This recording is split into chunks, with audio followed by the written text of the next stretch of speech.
So how much should we spend in sales and marketing next year? So let's find out in today's edition of SaaS Metrics School. Welcome. My name is Ben Murray.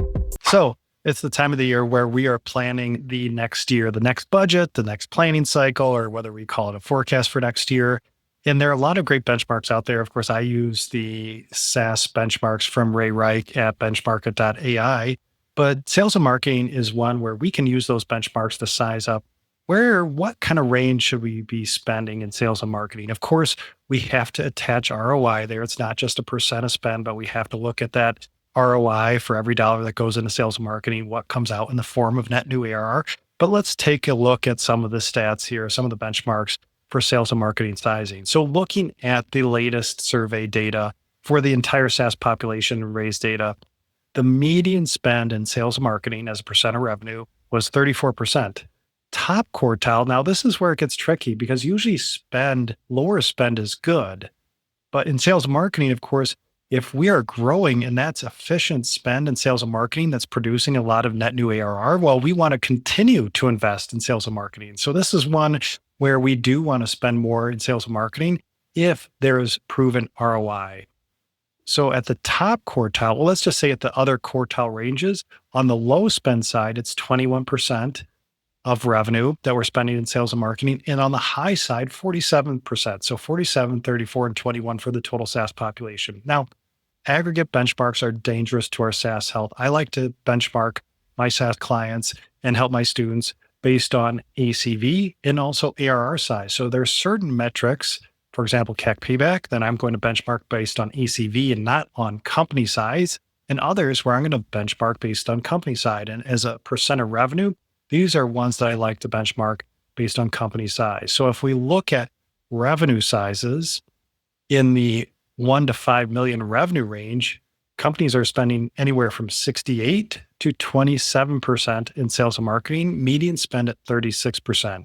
Now, if we move up to that 5 to 20 million revenue bucket, companies are spending anywhere from 42% to 21% in sales and marketing, with the median being 31%. And then if we get into the bigger, in the 20 to 50 million revenue side, anywhere from 48 to 28% in sales and marketing, with median being at 35%. So as you're planning next year's budget and thinking about that total revenue number that you want to hit, these are good guideposts to think about how much are we spending in sales and marketing? So that's the first step. So that percent of sales and marketing spend as a percent of revenue. Of course, the next critical step is the ROI. So as we're spending money in sales and marketing, what's that net new ARR impact? And one of the great metrics that I like to use is the cost of ARR. This is a great one, and it's an easy way to call BS on a budget, on a bookings budget, because it looks at how much net new ARR we produce for the dollar of sales and marketing spend. So it's the cost to acquire a net new dollar of ARR. So if my sales and marketing budget next year is 5 million and benchmarks say median performance, I should be dollar for dollar on that spend. Well, I should produce 5 million of net new ARR next year. So use the cost of ARR. You can find the detailed post on that on my blog at SaaScfo.com. I also call it the SaaSkec Ratio in there. And that's a great way to size up budgets, whether you're an operator, CFO, or an investor looking at that first pass of that 2025 budget. You can use the cost of ARR to size up the sales and marketing budget just to see if it's aligned, look at historical trends, and of course, what's being forecasted for next year. So make sure you're using benchmarks. Check out raised data at benchmarkit.ai.